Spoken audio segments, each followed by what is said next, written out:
말씀을 듣기 전에 우리 옆 사람 보시면서 우리 이렇게 인사하십시다. 메리 크리스마스 할까요? 메리 크리스마스, 메리 크리스마스, 메리 크리스마스. 오늘은 2000년 전에 우리 하나님께서 자기의 독생자 예수 그리스도를 이 땅에 보내주신 날입니다. 예수님께서 탄생하실 그 당시에 거의 중동의 모든 나라들은 그 로마의 압제하에 있었습니다. 로마의 식민지로 있었습니다. 그래서 그 당시에 로마의 황제는 가이사 아구스토였습니다. 그리고 유대 나라의 왕은 우리가 잘 알다시피 헤롯 대왕이었습니다. 로마 황제 가이사가 칙령을 발표하는데 어떤 명령을 하는가 하면 로마 황제 치하에 있는 모든 나라 백성들은 다 고향으로 돌아가서 호적을 하라고 그런 명령을 내리게 됩니다. 그러면 그 가이사 황제가 왜 모든 백성들로 하여금 호적을 하라고 한 것일까? 두 가지 이유가 있습니다. 첫째는 세금을 많이 거두어 드리기 위해서이고, 그 다음에 두 번째는 인구조사를 하기 위해서였습니다. 그런데 그 당시에 유대나라를 다스리고 있던 그 헤롯 대왕, 그 헤롯과 또 예수님의 그 관계를 우리가 한번 좀 살펴보면 참 이상하리만치 상당한 그 어떤 인연이 있는 것 같아요. 자, 무슨 말인가 하면 첫째, 헤롯은 33년 동안 유대나라를 통치했습니다. 반면에 예수님께서는 33년 동안 이 세상에 사셨습니다. 그리고 헤롯은 죽어서 베들레헴에 묻혔습니다. 그런데 예수님은 베들레헴에서 탄생하셨습니다. 그리고 헤롯은 로마가 인정하는 세상나라 왕이었습니다. 반면에 예수님께서는 로마가 인정한 것이 아니고 세상이 인정한 것이 아니고 온 우주 만물을 창조하신 하나님께서 인정하신 만왕의 왕이셨습니다. 유대인들뿐만 아니라 오늘 우리의 인생길에도 우리가 어떻게 누구를 따라가야 될 것인가, 헤롯을 따라가야 될 것인가, 예수님을 따라가야 될 것인가, 오늘 이것을 우리가 한번 생각해 볼 필요가 있을 것입니다. 우리의 인생길은 분명히 세상을 추구하는 헤롯이 있어요. 그리고 또 영원한 하늘나라 생명을 추구하는 예수님이 있는데, 이 두 분 중에 과연 우리가 누구를 추구하며 누구를 따라가야 될 것인가? 지금도 세상 것을 추구하고 헤롯의 권력을 따라 사는 사람들이 우리 주위에도 많이 있습니다만은, 그러나 그들은 나중에 유대나라가 망했듯이, 헤롯을 따라간 유대나라가 망했듯이 예수 그리스도를 알지 못하고 헤롯을 따라가고 있는 세상 것을 추구하고 있는 많은 사람들은 결국 다 망하고 말 것입니다. 그러나 사랑하는 여러분, 이 자리에 계신 저나 여러분이나 예수 그리스도를 나의 구주로 믿는, 아기 예수 그리스도를 내 마음속에 받아들이고 그분 주님을 따르고 있는 오늘 우리는 절대로 망하지 않습니다. 왜 망하지 않을까요? 우리에게 영원한 생명 주시고 우리를 영원한 하늘나라까지 이끌어 가셔서 영원히 우리 하나님께서 우리를 다스려 주실 것이기 때문입니다. 나사렛에 살고 있던 요셉도 로마의 그 황제의 명령에 따라서 고향 베들레헴으로 호적을 하러 가야 했습니다. 그래서 이 요셉이 정혼한, 그러니까 약혼한 마리아와 함께 고향으로 가고 있는데요. 고향 베들레헴으로 향해 갈 그 당시에 이미 벌써 이 마리아는 만삭이었습니다. 베들레헴에 도착을 해보니까 날이 저물었는데 하룻밤 여관에서 가서 자야 되겠는데 여관방이 없는 거예요. 온 베들레헴, 조그마한 그 성읍 베들레헴이기 때문에 여관이 다 만원이었습니다. 그래서 어쩔 수 없이 한 마국간을 빌려가지고 마국간에서 하룻밤을 지새게 됐는데, 그 마국간에서 예수님이 탄생하시게 된 것입니다. 예수님께서 탄생하신 그 당시 베들레헴은 아주 작은 마을이었습니다. 아주 초라한, 정말 보잘것없는 시골 성읍 마을이었습니다. 제가 한 4년 전에 베들레헴을 다녀왔습니다마는 예루살렘과 그리 멀지 않습니다. 한 20분 정도 거리에 있고, 그러므로 한 5마일, 우리 마일수로 치면 한 5마일 거리, 아주 가까운 거리에 베들레헴이 있는데, 그 베들레헴은 지형이 어떤가 하면 약 한 해발 833m 정도 되는 그런 아주 고산지대입니다. 자, 그런 고산지대에 베들레헴 많지 않은 그 사람들이 살고 있는데, 그러므로 그들은 산에서 사는 사람들이기 때문에 산에서 먹을 것을 조달해야 했고, 그리고 양을 치는 목동들이 많이 있었습니다. 예수님은 인간의 몸을 입고 오시면서 당시 세계 최고의 도시, 정치적으로 세계 최고의 도시인 로마로 오시지 않았습니다. 세계 최고의 문화도시 그리스의 아테네로 오시지 않았습니다. 그렇다고 해서 세계 최고의 종교적인 중심지인 예루살렘을 통해서 오시지도 않았습니다. 인간의 상식을 깨트리고 너무나 초라한 동네 베들레헴에 예수님께서 오셨습니다.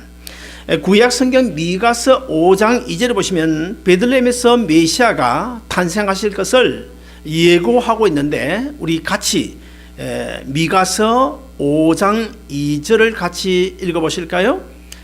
우리 같이 읽습니다. 시작. 베들레헴 에브라다야, 너는 유다 족속 중에 작을지라도 이스라엘을 다스릴 자가 네게서 내게로 나올 것이라. 그의 근본은 상고의 태초이니라. 자, 이 미가서 5장 2절을 통하여 긴 세월 후에 베들레헴을 통해서 하나님의 아들 예수 그리스도가 메시아로, 그리스도로 이 세상에 오실 것을 예언을 했습니다. 그 예언이 정확하게 그대로 이루어진 것입니다. 그런데 미가서에서 예언해 놓은 것에 보면 이런 말씀이 기록되어 있어요. 베들레헴 에브라다에 너는 유다 족속 중에 작을지라도 이스라엘을 다스릴 자가 내게서 내게로 나올 것이라.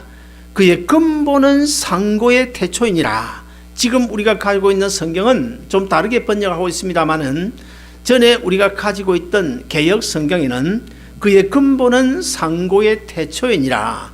좀 무슨 말인지 이해가 쉽지 않을 것입니다. 여러분, 근본, 예수 그리스도의 근본이 무엇이냐, 그런 이야기입니다. 여러분, 근본이 뭡니까? 어디 출신이냐, 그런 뜻입니다. 어떤 혈통을 타고 태어났느냐, 그런 말입니다. 그러므로 그의 근본은 상고의 태초이니라. 무슨 말일까요? 예수님께서 이 땅에 아기 예수로 오셨는데, 아기 예수로 오신 그 예수님의 근본은 에덴 동산 범죄한 아담 하와의 후손이 아니라, 아담 하가 출신지가 아니라는 것입니다. 그럼 어디라는 말입니까? 예수 그리스도의 근본은 바로 하나님이시다. 그것을 지금 말씀하고 있는 거예요.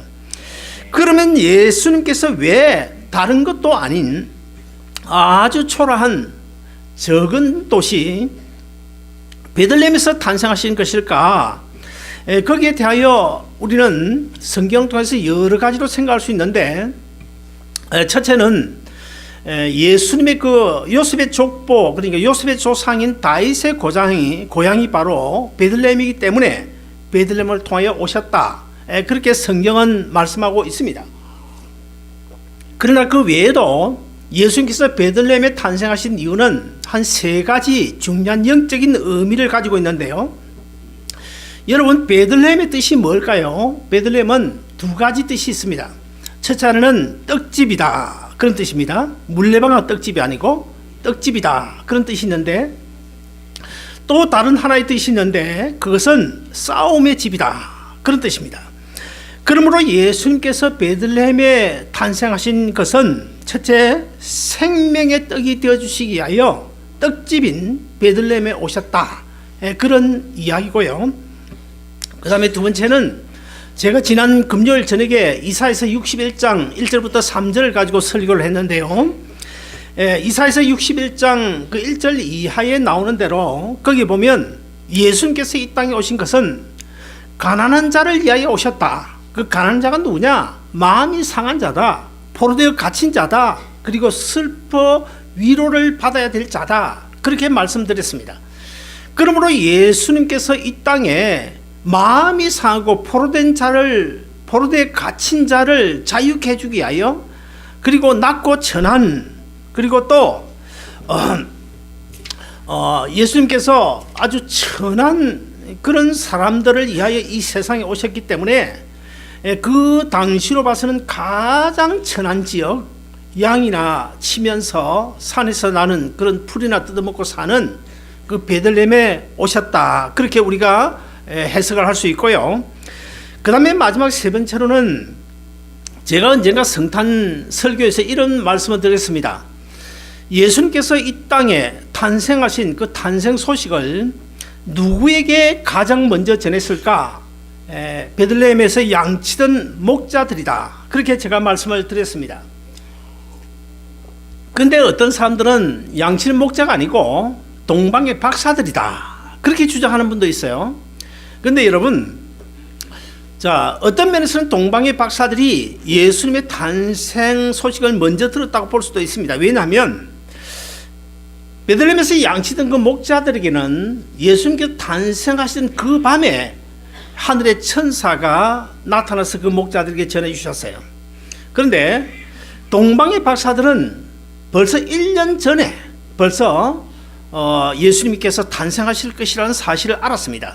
그런데 그것은 하늘의 천사가 전해준 것이 아니고 동방의 박사들이 자기들 나름대로 천문학을 통하여 별을 연구하다가 옛날에 하나님께서 성경에 예언해 놓으신 그 메시아 아기 예수가 탄생하시는가 보다, 그래서 찾아왔기 때문에 사실 탄생할 것이라고 내용은 동방 박사들이 먼저 알았지만은, 그러나 하나님께서 친히 직접 제일 먼저 탄생 소식을 전해준 사람은 바로 베들레헴의 목자들이었습니다.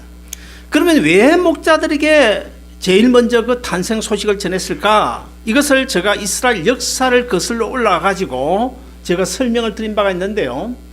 예수님께서 탄생하시기 900년 전 레갑 족속이라는 그 족속이 있었습니다. 그 레갑 족속이 하나님께서 메시아를 이 땅에 보내실 텐데, 그 메시아를 우리가 맞이하기 위해서는 우리가 아주 정말 정신을 차리고 근신하여 깨어 있어야 된다. 그래서 포도주를 마시지 않겠다. 그리고 포도주를 생산할 수 있는 포도농사를 짓지 않겠다. 그 다음에 세 번째는 집을 짓고 살지 않겠다. 그래서 장막에 우리가 살겠다, 텐트에 살겠다. 그것이 언제까지 계속되어지는지 완지 아십니까? 바로 예수님께서 탄생하신 그때까지 900년 동안 그것을 지켜왔어요. 레갑의 족속의 후예들이. 그 레갑 족속의 후예들이 바로 베들레헴에서 양치는 목자들입니다. 그러므로 우리 하나님께서 이 세상을 구원하실 메시아 그리스도의 탄생 소식을 누구에게 가장 먼저 전해야 될 것인가? 세상에 많은 잘난 사람들이 있지만 그보다 더 진짜 메시아를 사모하고 고대하고 기다리던 그 목자들, 900년 동안 기다리던 그 목자들에게 먼저 천사를 보내서 전해 주셨어요. 그러므로 베들레헴에 예수님께서 탄생하신 이유 가운데 하나를 들자면 바로 메시아를 기다린, 900년 동안 메시아를 기다린 레갑의 후손인 그 목자들의 그 소원에 응답하시기 위해서가 아닐까, 조심스럽게 그렇게 생각해 볼 수 있습니다. 그러나 오늘 본문 6절에 보시면 베들레헴을 가리켜서 유대 고을 중에 작지 않다고 말씀합니다. 또 유대 땅 베들레헴아, 너는 유대 고을 중에 가장 작지 아니하도다. 무슨 말입니까? 실제 베들레헴은 제가 가본 것처럼 아주 초라하고 볼품이 없어요. 지금 사실 그 베들레헴은 이스라엘 땅이 아닙니다. 팔레스타인 땅입니다. 예루살렘에서 한 20분 거리 5마일 정도밖에 되지 않지만은 그 베들레헴을 둘러싸고 있는 성벽이 아주 높은 돌담을 쌓아놨어요. 아무나 들어갈 수가 없습니다. 그 돌담 밖에는, 성벽 밖에는 이스라엘 군대들이 무장을 하고 총칼을 들고 지키고 있어요. 그래서 순례자들이 갈 때도 허락을 받아서 들어가게 되는데, 거기에 들어가 보면 참 지금도 아주 초라하고 정말 어려운 그런 삶을 엿볼 수가 있습니다. 자, 그런데 실제 우리 사람의 눈으로 보면 베들레헴이 아주 초라하고 가난하고 보잘것없는 그런 도시지만은, 그러나 지금 성경에서 우리에게 말씀하고 있는 것은 결코 적은 초라한 가난한 그런 도시가, 그런 동네가 아니라는 것입니다. 왜 그렇습니까? 바로 만왕의 왕이신 예수 그리스도가 탄생하셨기 때문입니다. 별 볼 일 없고 초라한 그 베들레헴이 아기 예수님을 모신 이후로는 결코 초라한 성읍이 아니었습니다. 동방의 박사들이 그 먼 길을 진귀한 보물을 가지고 찾아왔죠. 그리고 베들레헴 그 하늘에서는 천군 천사들이 그냥 대합창을 하는 그런 전무후무한 그런 사건이 일어났죠. 그러므로 이 베들레헴은 결코 작은 동네, 초라한 동네, 가난한 동네, 그렇게 말할 수가 없는 것입니다. 그와 같이 성경이 예언해 놓은 그 예언이 그대로 이루어진 거예요. 사랑하는 여러분, 오늘 우리 또한 어쩌면은 이 베들레헴 같이 아주 보잘것없고 연약하고 참 그런 나약한 존재들이라고 말할 수가 있을 것입니다. 그러나 여러분, 우리가 베들레헴처럼 아기 예수님을 내 중심에 모시면 결국 우리 가난하지 않습니다. 우리 연약하지 않습니다. 우리가 정말 주님을 내 마음속에 모시면 내 심령 가난하지 않아요. 내 삶에 언제든지 능력이 나타납니다. 주님을 내 인생의 주인으로 모시면 천하보다 귀한 존재가 되는 줄로 믿으시기를 바랍니다. 베들레헴은 아까도 이야기했지만은 떡집이라는 뜻하고, 그 다음에 그 이름이 싸움의 집이다, 그런 뜻을 가지고 있는데요. 사실 그런 그 베들레헴, 이 떡집, 생명의 떡을 공급해주는 그 베들레헴이 지금은 어떤 모습을 하고 있습니까? 지금은 너무너무 초라하고 자유가 없고 그냥 갇혀있는 그런 상태, 팔레스타인이 가난하고 있는 그런 땅이 되었는데요. 여러분, 이 베들레헴은 아기 예수님이 탄생하시기 때문에 가장 기쁨을 누려야 될 곳입니다. 가장 즐거워해야 될 곳인데 지금은 아주 슬픔만이 가득 차 있는 그런 성부로 변해버렸어요. 자, 왜 변해버렸습니까? 왜 생명의 떡과는 거리가 먼 살벌한 갈등이 있고 싸움터가 되어진 것일까? 여러분, 예수님을 저버렸기 때문입니다.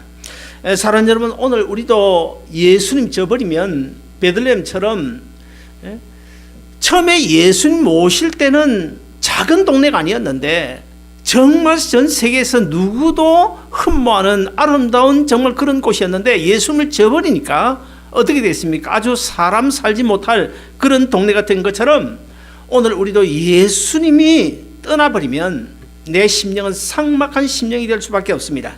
내 가정도 마찬가지고, 우리가 아무리 많은 것을 갖다고 하더라도 내 가정도, 우리 사회도, 우리 국가도 어디든지 예수님 떠나버리면 허무한 그런 볼품없는 그런 사람, 그런 가정이 될 수밖에 없는 것입니다.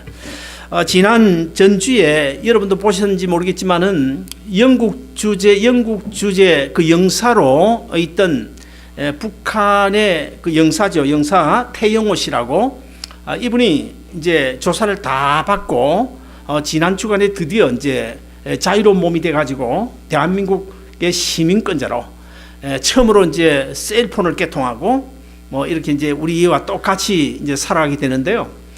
그러면서 증언을 한 것을 제가 보았습니다. 근데 그 태영호 씨의 그 증언에 의하면은 얼마 전에 북한의 인민무력부장, 그러니까 우리나라로 치면 국방부 장관이죠. 국방부 장관과 같은 인민무력부장을 하던 현영철 씨라는 사람이 총살을 당했어요. 김정은이한테 총살을 당했는데 왜 총살을 당했냐? 그 내용을 보니까 그 집에서 이제 가족들이 아마 조금 뭐 김정은에 대해서 무슨 이야기를 했는지 모르겠어요. 근데 도청 장치를 해놓은 거예요. 도청 장치에 걸려가지고 그만 총살을 당했습니다. 근데 제가 지금까지 찾아보니까 뭐 아주 고위직에 있는 분들, 장성택을 비롯해서 고위직에 있는 분들 그 불과 얼마 기간 동안에 30몇 명이 처형을 당했어요. 그리고 일반 서민까지 치면 뭐 지금 1000명이 넘는 많은 사람들이 처형을 당했습니다. 여러분, 자, 그러다 보니까 저 북한 땅, 얼마나 저 북한에 살고 있는 사람들이 얼마나 참 비참합니까? 우리가 이 자유로운 미국에 와서 아무리 못 산다, 아무리 힘들다고 해도 여러분, 그래도 우리는 자유롭게 찬양하고 자유롭게 예배 드리고 자유롭게 가족끼리 외식할 수 있고 관광 갈 수 있고 하나님이 주신 은혜인 줄로 믿으시기를 바랍니다. 한국 기독교 초기에는 평양을 가리켜서 대한민국 한국의 예루살렘이었다, 그렇게 불렀습니다.